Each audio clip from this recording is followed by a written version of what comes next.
Hi friends, இன்னைக்கு நம்ம வீடியோவில் ஆட்டு மண்ணீரல் வறுவல் எப்படி செய்யறதுன்னு பார்க்கலாம் வாங்க.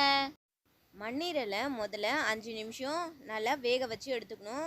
அதுக்கு நான் இந்த மாதிரி சுட தண்ணியில் போட்டு வேக வச்சுக்கிறேன். அது வேகட்டும். 5 நிமிஷம் ஆகிடுச்சு. இப்போது அதை செக் பண்ணிவிட்டு ஆஃப் பண்ணிடலாம் அடுப்பை.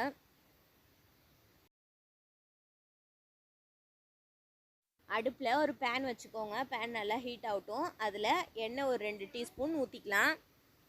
எண்ணெய் காயட்டும். எண்ணெய் நல்லா காஞ்சிருச்சு. இப்போ அதில் கடுகு சேர்த்துக்கலாம்.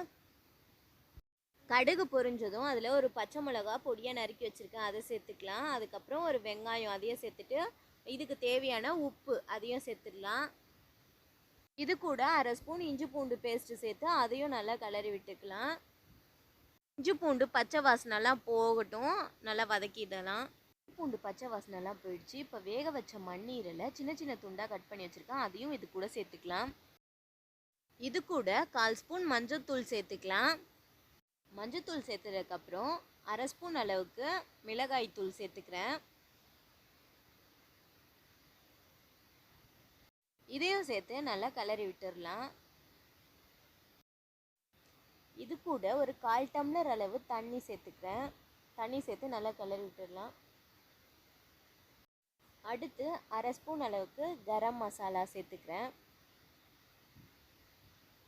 இப்போது எல்லா மசாலாவோட பச்சை வாசனைலாம் போட்டும் நல்லா கிளறி மூடி வச்சிடலாம். இது ஒரு 3 நிமிஷம் அளவுக்கு மூடி இருக்கட்டும்.